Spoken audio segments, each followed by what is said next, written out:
नमस्कार साथियों, टेक अमित बैरोड में राठ की धरती समेत आप सभी का स्वागत करता हूं। आज पीएफ की श्रृंखला में आगे हम पासबुक के बारे में बात करने वाले हैं। पासबुक में न्यू अपडेट क्या क्या आए हैं और पासबुक में कैसे आप अपने पासबुक को डाउनलोड कर सकते हैं, कैसे उस क्लेम की स्टेटस चेक कर सकते हैं, कैसे केवाईसी चेक कर सकते हैं, कैसे आप पेंशन के पैसे का कैलकुलेशन कर सकते हैं, कैसे पीएफ के पैसे का कैलकुलेशन कर सकते हैं। ये सारी जानकारी मैं आप लोगों को अवगत कराने वाला हूं। पासबुक से जुड़ी सारी एक एक जानकारी आप लोगों को देने वाला हूं। वीडियो में बने रहे। जानकारी जानने से पहले चैनल को लाइक कीजिए, शेयर कीजिए, सब्सक्राइब कीजिए, बेल आइकन को प्रेस कीजिए ताकि आपको समय समय पर ऐसे ही बेहतरीन जानकारी हम लाते रहें। चलिए जान लेते हैं। सबसे पहले अपना पीएफ पोर्टल ओपन कर लीजिए। यहाँ सिंपल यहाँ सर्विस के ऑप्शन पर आ जाए और फॉर एम्प्लॉयज पे जैसे ही आप क्लिक करेंगे, क्लिक करते के साथ ही ड्रैग करते हुए नीचे आ जाए। यहाँ सिंपल आपको दिखाई देगा मेंबर पासबुक। जैसे ही आप इस पर क्लिक करेंगे, क्लिक करते के साथ ही आपके पास ये इंटरफेस आने वाला है। इस इंटरफेस में आपको ऊपर अपना यूएन नंबर एंटर करना है, नीचे पासवर्ड एंटर करना है, फिर जस्ट आपको नीचे कैप्चर कोड एंटर करना है और साइन इन कर देना है। साथियों, पहले हम पासबुक लॉगिन करते थे तो ओटीपी वेरीफाई नहीं होती थी, लेकिन एक बहुत बड़ा अपडेट है ये। आजकल पासबुक आप लॉगिन करेंगे तो लॉगिन करते के साथ ही आपके लिंक मोबाइल नंबर पर ओटीपी जाएगा और वहां से ओटीपी वेरीफाई होने के बाद ही आपकी पासबुक ओपन होगी। दूसरा अपडेट मैं और आप लोगों को देना चाहूं, दूसरा अपडेट और अवगत करा देता हूं कि न्यू मेंबर जितने भी हैं जो अपने करंट में पासवर्ड फॉरगेट करते हैं या पासवर्ड बनाते हैं या अपने यूएन नंबर को एक्टिवेट करते हैं, तो उनको उन लोगों के लिए ये जानकारी है। वो अपनी पासबुक की हिस्ट्री 6 घंटे के बाद ही चेक कर सकते हैं। 6 घंटे से पहले पासबुक की हिस्ट्री चेक नहीं हो पाएगी। साथियों, जैसे ही आप साइन इन करेंगे, साइन इन करते के साथ ही आपके पास ये इंटरफेस आने वाला है। यहाँ आप देख सकते हैं ऊपर ही ऊपर आप लोगों को होम टैब पे दिखाई देगा टोटल अवेलेबल बैलेंस। आपकी पासबुक में जितना भी बैलेंस होगा वो बैलेंस यहाँ शो हो जाएगा। आपने जिन जिन संस्थाओं में काम किया है उन संस्थाओं की यहाँ मेंबर आईडी आएगी और सामने उनका बैलेंस भी आ जाएगा। करंट संस्था का नाम आ जाएगा और सिंपल यहाँ उसकी डेट ऑफ ज्वाइनिंग और कितना उस संस्था का एक्सपीरियंस है, वो एक्सपीरियंस भी यहाँ काउंट होने वाला है।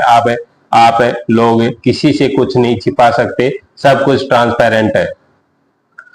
साथियों, अगला टैब है प्रोफाइल। जैसे आप प्रोफाइल पर क्लिक करेंगे, क्लिक करते के साथ ही आप यहाँ देख पाएंगे कि आप के यूएन पर कौन सा नंबर लिंक है, कौन सी मेल आईडी लिंक है। यहाँ से आपका नाम, date of birth, male, father name, नीचे आपकी केवाईसी से संबंधित डिटेल शो होगी। आपका Aadhaar number, PAN number, bank account number, IFSC code और आपकी केवाईसी कंप्लीट है तो केवाईसी वेरिफिकेशन डिटेल्स में या वेरीफाइड लिखा हुआ आएगा और कंप्लीट नहीं है तो नॉट वेरीफाइड लिखा हुआ आएगा। आगे बात कर लेते हैं पासबुक की। जैसे आप पासबुक पे क्लिक करेंगे, क्लिक करते के साथ यहाँ सेलेक्ट मेंबर आईडी आएगी। जितनी भी संस्थाओं में आपने काम किया है उन सारी संस्थाओं की यहाँ डिटेल आपको मिलने वाली है। नीचे ड्रैग करते हुए आ जाएं। यहाँ उस जिस संस्था को आपका पासबुक जनरेट करनी है यहाँ से उसका चयन कर ले। चयन करने के तुरंत बाद ड्रैग करते हुए नीचे आ जाएं। यहाँ ईयर वाइज आपको पासबुक देखने को मिलेगी। आपको जिस ईयर की पासबुक आपको देखनी है उस ईयर पे आप क्लिक करें। क्लिक करते के साथ ही आप उस ईयर की पासबुक देख पाएंगे। यहाँ आप लोगों को ये भी देखने को मिलेगा कि एम्प्लॉय का शेयर 12%, एम्प्लॉयर का शेयर 3.67% पीएफ खाते में जाता है और 8.33% शेयर पेंशन स्कीम में चला जाता है। टोटल बैलेंस आपका नीचे शो होगा। आपको इस पासबुक को जनरेट करना है तो सिंपल यहाँ डाउनलोड एज पीडीएफ का ऑप्शन दिया हुआ है, इस पर क्लिक कर दें। क्लिक करते के साथ ही आपके पास में ये डिस्प्ले आने वाला है। यहाँ डाउनलोड प्रोफाइल का ऑप्शन दिया गया है, इस पर क्लिक कर दें और एक लोकेशन दे दें, वहां सेव कर दें।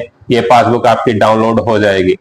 आपकी कोई अमाउंट में आपका अमाउंट ज्यादा हो गया है और उस अमाउंट पर टैक्स लगाया गया है, तो यहां से आप व्यू टैक्सेबल डाटा करके आप अपना टैक्स भी चेक कर सकते हैं कि आपका किस मंथ में कितना टैक्स लगाया गया है। आगे बात कर लेते हैं क्लेम्स की। जैसे आप क्लेम्स पे क्लिक करेंगे, क्लिक करते के साथ ही यहां ड्रैग करते हुए नीचे आ जाए, क्लेम्स डिटेल्स में यहाँ पेंडिंग क्लेम्स पहला टैब मिलेगा। इसमें करंट में आपने जो भी क्लेम सबमिट किया है उसकी डिटेल मिलेगी, और पहले जस्ट नेक्स्ट टैब में सेटल क्लेम, अब तक आपने कितनी बार पीएफ ऑफिस में क्लेम कर चुके हैं उन सब की हिस्ट्री आएगी। और यहाँ ये भी आप उन लोगों को देखने को मिलेगा किस तारीख को कितना पैसा आपके खाते में आया है। आगे बात कर लेते हैं तीसरे टैब में रिजेक्टेड क्लेम की, कितनी बार आपने क्लेम किया और कितनी बार आपका रिजेक्ट हुआ, ये और किस डेट को रिजेक्ट हुआ, किस रीजन से रिजेक्ट हुआ, विद रीजन, यहाँ सब कुछ देखने को मिलने वाला है। आगे बात कर लेते हैं सर्विस हिस्ट्री की। जैसे ही आप यहाँ सर्विस हिस्ट्री पर क्लिक करेंगे, क्लिक करते के साथ ही आप देख पाएंगे आपने जिन जिन संस्थाओं में जितने जितने दिन काम किया है सारी आप यहाँ से सर्विस हिस्ट्री चेक कर सकते हैं। टोटल एक्सपीरियंस यहाँ से चेक कर सकते हैं, डेट ऑफ ज्वाइनिंग चेक कर सकते हैं, एनसीपी डेज कितने हैं वो चेक कर सकते हैं। सिंपल, आप अब किसी से कुछ नहीं छिपा सकते, सब कुछ ट्रांसपेरेंट है। यहाँ से आप बिल्कुल, आपको टोटल एक्सपीरियंस भी याद रखने की आवश्यकता नहीं, पीएफ पासबुक के जरिए आप टोटल एक्सपीरियंस भी जान पाएंगे। यहाँ आप लोगों को हर संस्था की date of joining, date of exit, total experience, establishment ID सारी आप लोगों को यहाँ से अवगत होने वाली है, यहाँ से जानकारी मिलने वाली है।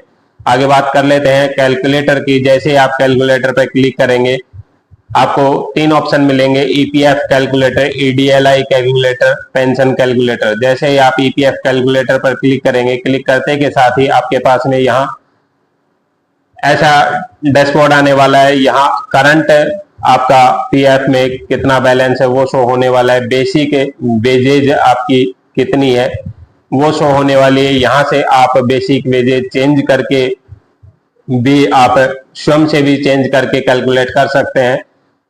आपका पर ईयर कितना परसेंट पैसा इंक्रीज होता है वो परसेंट यहाँ डाल दीजिए। आपकी करंट एज कितनी है और रिटायरमेंट की एज 58 साल के बाद आपको कितना पैसा मिलने वाला है। रेट ऑफ इंटरेस्ट फिलहाल क्या चल रहा है वो रेट ऑफ इंटरेस्ट है यहाँ मेंशन कर दीजिए। और कैलकुलेट पे जैसे ही आप क्लिक करेंगे तो यहाँ आप लोगों को पैसा कैलकुलेट होके आने वाला है कि आपका पीएफ में रिटायरमेंट के समय आपका पैसा कितना मिलेगा। साथ में एक ये ग्राफ के माध्यम से समझाया गया है कि करंट बैलेंस आपका इतना है, एम्प्लॉइज कंट्रीब्यूशन इतना जाएगा, एम्प्लॉयर कंट्रीब्यूशन इतना जाएगा, इंटरेस्ट आपको इतना मिलेगा, तब जाकर के ये पैसा आपका जुड़ने वाला है। ऐसे ही अगले टैब पे बात कर लेते हैं ईडीएलआई कैलकुलेटर की। जैसे ही आप इसको कैलकुलेट करेंगे, कैलकुलेट करते के साथ ही ईडीएलआई का जो भी पैसा है वो पैसा आप यहाँ से चेक कर सकते हैं कि मेरा पैसा कितना जुड़ने वाला है। आगे बात कर लेते हैं पेंशन कैलकुलेटर की। जैसे ही आप पेंशन कैलकुलेटर पर क्लिक करेंगे, क्लिक करते के साथ ही यहाँ आप लोगों को सारी डिटेल शो होने वाली है। और जैसे ही आप कैलकुलेट पे क्लिक करेंगे, क्लिक करते के साथ ही यदि आप पेंशन स्कीम में जा चुके हैं, 9.5 साल आपने लगातार काम कर लिया है, पीएफ इसी यूएन पर किसी भी संस्था में या इसी यूएन पर आपने 9.5 साल काम कर लिया तो यहाँ एलिजिबल लिखा हुआ आ जाएगा। और 9.5 साल से कम आपकी सर्विस रही है तो नॉट एलिजिबल लिखा हुआ आ जाएगा। मैंने 9.5 साल से कम सर्विस की है तो यहाँ नॉट एलिजिबल आ रहा है। किसी भी ईपीएफ धारक ने 9.5 साल से ज्यादा सर्विस की होगी तो यहाँ एलिजिबल आएगा और वो आसानी से अपने पेंशन का पैसा कैलकुलेट कर सकता है कि उसकी रिटायरमेंट के समय उसकी कितनी पेंशन बनने वाली है। तो आज के लिए इतना ही, मिलते हैं अगली वीडियो में सकारात्मक सोच और ऊर्जा के साथ में। तब तक के लिए आपका तहे दिल से धन्यवाद। जय हिंद।